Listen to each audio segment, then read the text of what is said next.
दोस्तों, दुनिया में भाई बहन का रिश्ता एक ऐसा रिश्ता होता है कि दोनों ही एक दूसरे पर जान न्यौछावर करने के लिए तैयार रहते हैं। मगर वही बहन अगर चंद दिनों के प्यार के खातिर अपने भाई को मारकर घर में ही जमीन में गड्ढा खोद कर दफन कर दे, तो वाकई ये बात झकझोरने वाली है। इस खौफनाक कहानी की शुरुआत होती है झारखंड के थाना पतरातू के गांव बरतुआ से। यहाँ पर एक 21 साल का नौजवान राहुल रहता था और यहीं पर इसकी बहन चंचला रहती थी। दोनों में बेइंतहा प्यार भी होता है, एक दूसरे के बिना खाना भी नहीं खाते। राहुल को अगर थोड़ी सी भी बाहर कहीं देर हो जाती थी तो चंचला परेशान हो जाती थी और अपने भाई को तब तक फ़ोन करती रहती थी जब तक वो घर नहीं पहुंच जाता था। इसी दौरान चंचला को एक मुस्लिम युवक से प्यार हो जाता है। ये कहानी जब शुरू होती है, इस बात की राहुल को पता नहीं चलती। सारी बातें वो राहुल से शेयर किया करती थी, मगर ये बात उसने राहुल से शेयर नहीं की थी। मगर अचानक राहुल को इस बारे में पता भी चल जाता है। जब राहुल को पता चलता है तो राहुल को बेहद दुख होता है। एक तो वो मुस्लिम युवक था और दूसरा उसने जो उसकी बहन है जिस पर सबसे ज़्यादा वो भरोसा करता था, प्यार करता था, उसने उसे बताया नहीं था। वो अपनी बहन से पूछता है कि बहन, आखिर ये बात तुमने मुझे क्यों नहीं बताई? सारी बात तुम मुझसे शेयर करती हो, ये बात भी तुम्हें मुझे बतानी चाहिए थी। खैर कुछ नहीं, गलती सबसे होती है। अब इस बात को तुम यहीं रोक दो। ये जो तुम कर रही हो ये गलत है। वो मुस्लिम है और हम हिंदू हैं। हम अपने हिंदू समाज से खिलाफ नहीं जा सकते। वो बहुत उसे समझाने की कोशिश करता है, मगर चंचला नहीं मानती और लगातार उस मुस्लिम युवक से मिलना जुलना उसका जारी रहता है। हालांकि जो राहुल है वो अपने माता पिता से बहुत दिन तक ये बात छुपा के रखता है।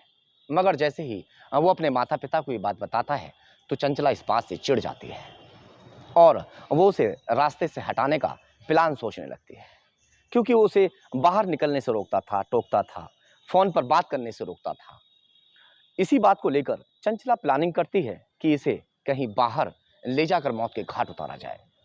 अब चंचला ने प्लान के मुताबिक उसे पहले रांची बुलाया।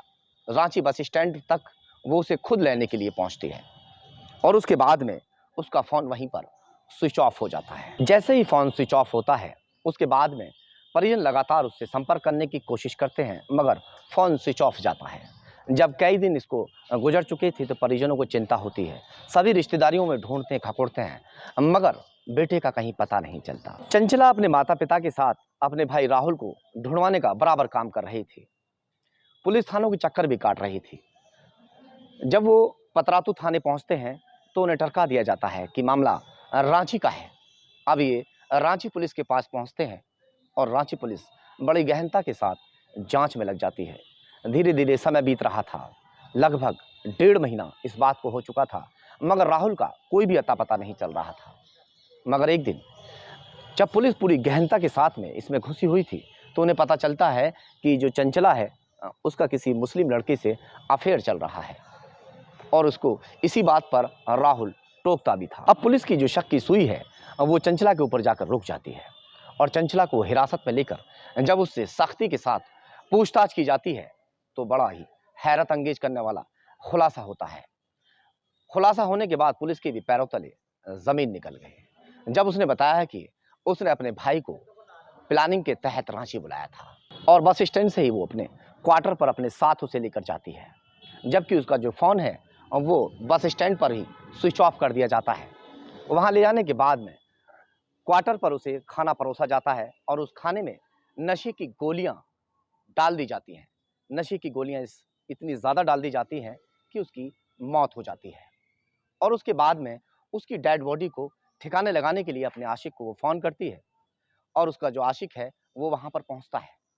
2 दिन तक लगातार वो उस बॉडी के साथ में, उस शव के साथ में उसी क्वार्टर में रहते हैं। बॉडी को ठिकाने लगाने के वो नए-नए प्लान बना रहे थे। 2 दिन इस बात को गुजर चुके थे।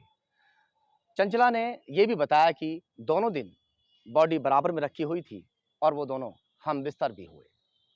इसके बाद में जब उन्हें कुछ नहीं सूझता तो उसी क्वार्टर में ज़मीन खोदते हैं, गड्ढा खोदते हैं और गड्ढा खोदकर उसी में उस लाश को दफन कर देते हैं।